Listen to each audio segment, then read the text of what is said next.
Hello बच्चों, चलिए प्रश्न को समझते हैं। किस ताप पर ऑक्सीजन के अणु की प्रभावी चाल वर्ग माध्य मूल चाल 0 डिग्री सेंटीग्रेड पर नाइट्रोजन के अणु की प्रभावी चाल के बराबर होगी?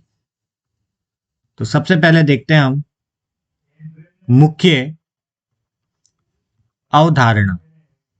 अगर मुख्य अवधारणा की बात करें तो मुख्य अवधारणा में हम बात करेंगे प्रभावी चाल की। तो देखिए, प्रभावी चाल क्या होती है कि जैसे किसी भी पात्र के अंदर अगर कोई भी गैस रखी हुई है, तो इस गैस के अणुओं की अगर मैं चाल निकालूंगा, तो इन अणुओं की चाल निकालने के लिए मुझे उसकी वर्ग माध्य मूल चाल निकालनी पड़ेगी। तो वर्ग माध्य मूल चाल जो होती है वो किसके बराबर होती है? उसे हम प्रदर्शित करते हैं VRMS से। वो बराबर होता है वर्गमूल 3RT बटे M के। यहाँ पर R क्या है? गैस नियतांक है। T क्या है? यहाँ पर तापमान है। M क्या है? यहाँ पर अणुभार है। तो चलिए इन्हीं अवधारणाओं को उपयोग में लेकर प्रश्न को हल करते हैं। हल तो सबसे पहले हम देखते हैं कि हमें दिया क्या है। तो अगर हम प्रश्न में देखेंगे तो हमें क्या दे रखा है? हमें एक तो गैस दे रखी है ऑक्सीजन, जिसका अगर हम अणुभार निकालें तो अणुभार ऑक्सीजन का होता है 32 ग्राम। ठीक है। इसी प्रकार अगर हम नाइट्रोजन की बात करें, एक नाइट्रोजन गैस दे रखी है, उसका अणुभार जो होगा वो कितना हो जाएगा? वो हो जाएगा 28 ग्राम।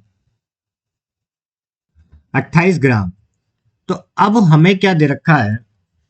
हमें प्रश्न में दे रखा है कि तापमान जब सर्वप्रथम था तो 0 डिग्री सेंटीग्रेड था। तो अगर इसको हम केल्विन में परिवर्तित करेंगे तो 273 केल्विन हो जाएगा। अब हमें पता है कि किसी भी पात्र के अंदर गैस अगर भरी हुई है तो गैस का अगर हमें गैस की चाल निकालनी है तो हम एक तरीके से निकालते हैं जिसे कहते हैं वर्ग माध्य मूल चाल।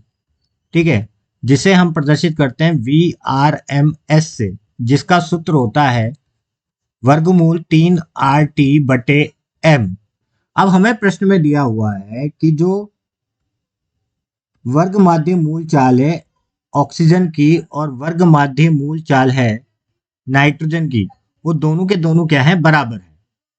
तो अगर हम इन दोनों को बराबर कर दें तो अब हम बात करेंगे। अब देखिए, अब ये तो हो गया, हमारी दोनों की चालें क्या हो गई? बराबर हो गई। तो 3RT बटे M तो ऑक्सीजन का, और यहां पर हम लिखेंगे नाइट्रोजन का। ठीक है, तो ये हो गया नाइट्रोजन का। और हमें जो तापमान दे रखा है, प्रभावी तापमान, वो ऑक्सीजन का दे रखा है। ठीक है, तो वर्गमूल से वर्गमूल कट जाएगा, 3 से 3 कट जाएगा, R यहाँ पर नियत है तो वो भी कट जाएगा। तो हमारा जो सूत्र बचेगा, सूत्र के जो भाग बचेंगे वो कुछ ये बचेंगे। ठीक है, अब इनमें हम सबके मानों को रख देंगे। तो जैसे मान दे रखे हैं, जैसे हमें तापमान तो दे रखा है कितना? 273। और ऑक्सीजन का कितना है अणुभार? वो दे रखा है 32 ग्राम। और हमें तापमान नाइट्रोजन का निकालना है, और जबकि उसका 28 दे रखा है। अब 4 के पहाड़े से काटेंगे 8 और ये 7 बार, तो यहाँ से जो तापमान निकलेगा वो हमारा तापमान क्या हो जाएगा? वो हमारा तापमान आएगा, देखिए, तो 273 गुणा 7 बटे 8। जब इसको हम हल करेंगे तो ये निकल के आएगा 238.875 केल्विन। ठीक है, और यही हमारे इस प्रश्न का क्या होगा? उपयुक्त उत्तर होगा। तो मैं आशा करता हूँ आपको समझ आया होगा। धन्यवाद।